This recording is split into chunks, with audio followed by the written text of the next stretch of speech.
Welcome to Season 2 of Public Health on Call, a podcast from the Johns Hopkins Bloomberg School of Public Health. I'm Joshua Sharfstein, Vice Dean for Public Health Practice and Community Engagement, and a former Secretary of Maryland's Health Department. Our goal is to bring scientific evidence and experience to the public health news of the day through informative interviews with scientists, community leaders, policy experts, public health officials, clinicians, and more. If you have ideas or questions for us to cover, please email us at publichealthquestion@jhu.edu. That's publichealthquestion@jhu.edu for future podcast episodes. Today, Stephanie Desmond talks to Walt Maddox, the mayor of Tuscaloosa, home to the University of Alabama. They discuss how intertwined his city is with the university and how COVID-19 has permeated every part of that relationship, especially when 2,000 students were diagnosed in the first weeks of school. Let's listen. Mayor Walt Maddox, thanks so much for joining me. Thank you for having me. So as the mayor of Tuscaloosa, Alabama, where the University of Alabama sits, you have seen the university open, and then very quickly they had 2,000 cases of coronavirus. I'd like to know a little bit about how that has impacted you and the decisions that you've made as a result. Well, it certainly impacted me as a father. My daughter, Taylor, goes to the University of Alabama and so is in her freshman year and lives on campus. So as a father, you certainly think about all those things. As a mayor, it's really impacted public policy because how do we work with the university to mitigate the spread of the coronavirus? When we had the re-entry testing take place before students arrived en masse, less than 300 tested positive. Coming back on campus within the first week, we saw high levels of students becoming infected with the coronavirus. When we looked at the contact tracing data that the university provided, it was happening really in two places. One was on-campus housing, no surprise, but the second was in mega bars that are adjacent to the university itself. Okay, what's a mega bar? Well, to me, a mega bar, you can't go to Webster and find that definition, but according to Walt Maddox, which we'll take it for what it's worth, that's a bar about 300 or higher. They're large bars, large social gathering areas where students can gather in mass, and they're student-oriented, as you can imagine. Mm-hmm. And so you took on a moratorium for these bars. You shut them down, and now they have reopened, but not really. Tell me a little bit about that.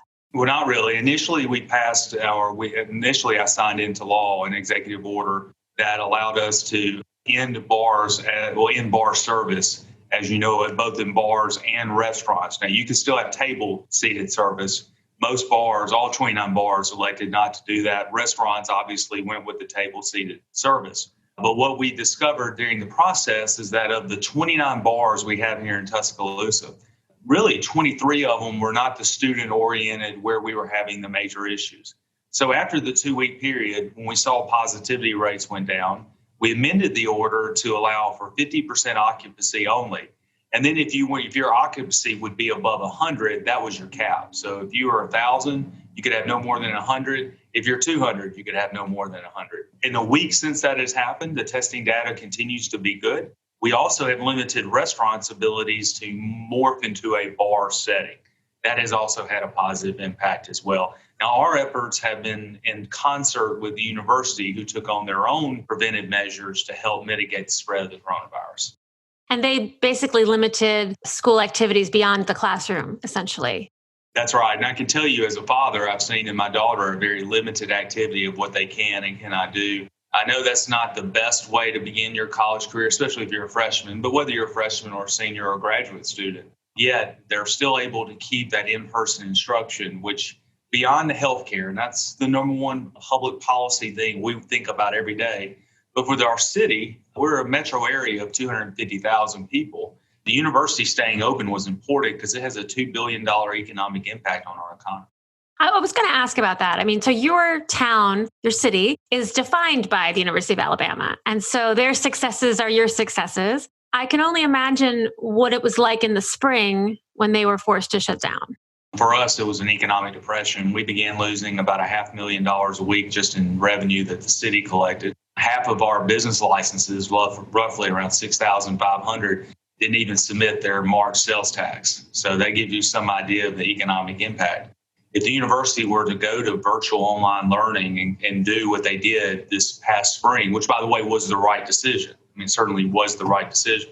We would be back into an economic depression and thousands of people would lose their job. In Tuscaloosa County, over 15% of our population, over 15,000 people applied for unemployment insurance. So that gives you a sense that when the university closes, our economy closes as well. And that's not something you're used to. I mean, when a college is the center of the universe of your city, the college, yes, the summers are a little slow, but you expect a college to always be there and operating.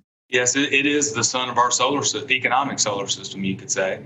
And for us, we've gotten used to that. And, a lot of times people, especially with UA, equate it to football, but it's much more than that. That's just 8 weekends a year. The university itself, with 38,000 students, with nearly 10,000 faculty and staff, you can draw that 6 degrees of the University of Alabama, so to speak, in nearly everything we do here at the city of Tuscaloosa. And Mercedes USA, which is here, the economic impact of UA is still 5 times greater than Mercedes.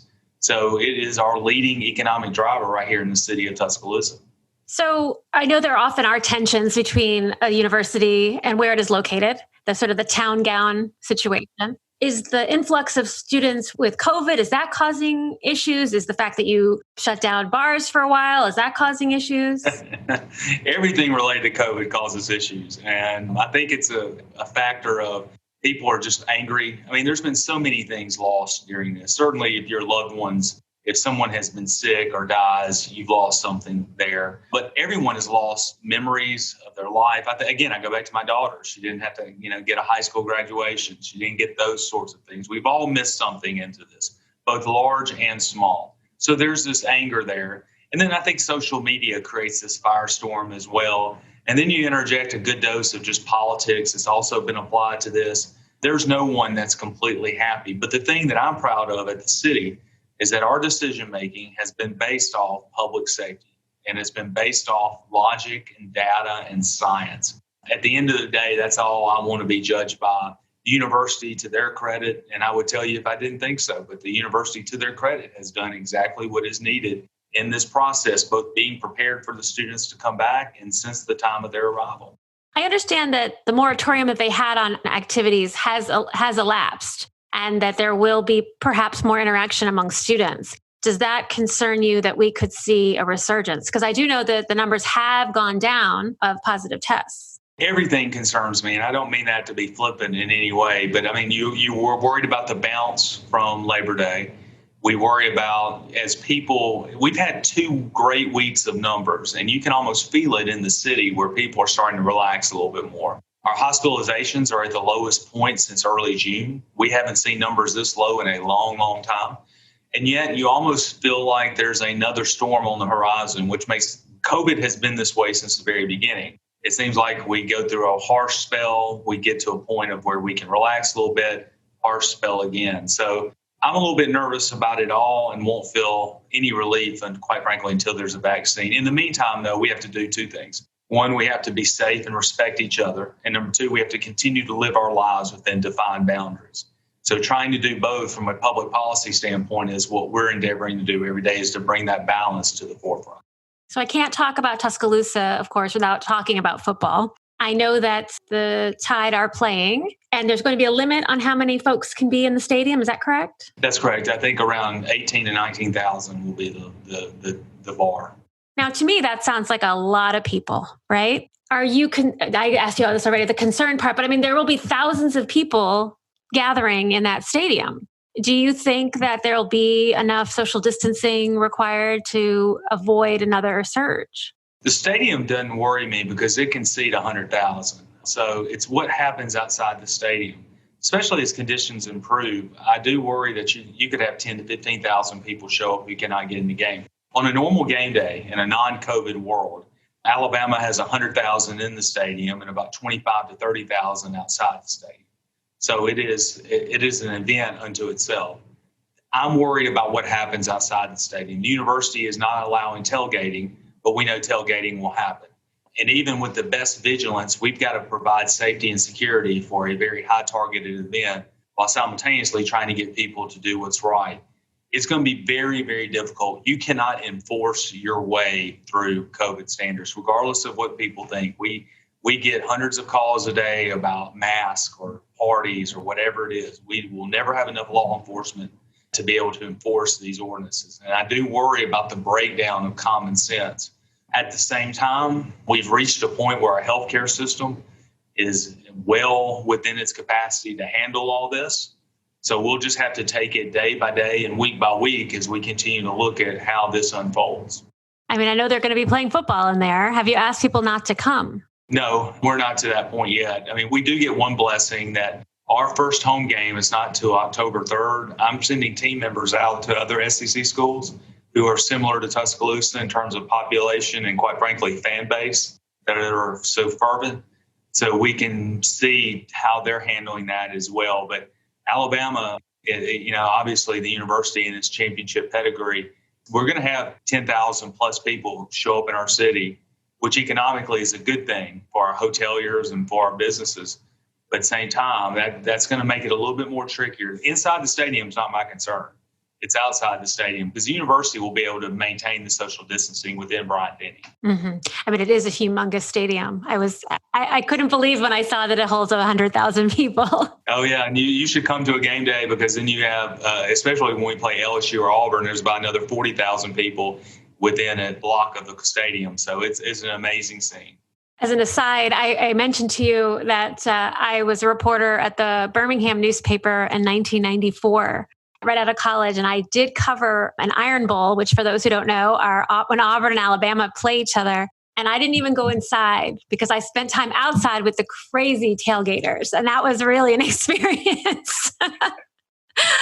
Well, if you haven't experienced an Alabama-Auburn game, that's an unbelievable rivalry. And, us and Auburn have always had tight friendships, but we're both as university cities experiencing we're really hit harder by COVID than most because it's one thing to shut down your economy. It's another thing to shut down your economy and then have 30,000 people leave. That has really been part of the trick of one of the many balancing acts of COVID-19. You make a really interesting point about sort of making sure that people don't have a breakdown of common sense. Yeah, to me, that's going to be our greatest challenge going forward. I sense optimism, at least here in the city and around the state, that we've gotten through the toughest part of this, that there's going to be a vaccine sometime in the near future. And during this time, we can't lose our bearings and abandon what has gotten us to this point. And that's what we've got to be careful of. The university has done a really good job of quarantining and isolating those cases. I mean, 2,000 cases are a hell of a lot, and they've done a great job in quarantining that. But if we break down our judgment and common sense, it doesn't take a lot to create a community spillover. And then if that happens, then all of a sudden we have to go back to those draconian measures that no one wants to go back to. And really, I mean, that is obviously a big concern of yours as well, is the spillover, because, you're coexisting in this same place. People who are students at the university, it's harder for them to be distant from one another, and people in the city can't help but run into students and in their day-to-day business. And that's the dangerous part about this, is that it is asymptomatic, that you do have that fear that one student gives it to someone who then goes into a nursing home. We had Dr. Burks here on Friday and visiting our community and looking at really what we've been able to do right. But the downside about the asymptomatic cases is that there's this hidden danger and you cannot see it. And again, that's part of the terrible nature of this insidious virus, is that somebody can be carrying it and they can be distributing it and you don't even realize it. And you take one worker who gets into a nursing home setting and all of a sudden you have a fire that takes place in terms of the spread of the disease. So we're all trying to do everything possible to mitigate this as much as possible. Mayor Maddox, thank you so much for joining me. Thank you for having me. Public Health on Call is produced by Joshua Sharfstein, Lindsay Smith-Rogers, Stephanie Desmond, and Lamari Morales. Audio production by Spencer Greer, Niall Owen McCusker, Cian Oates, and Matthew Martin, with support from Chip Hickey. Distribution by Nick Moran. Thank you for listening.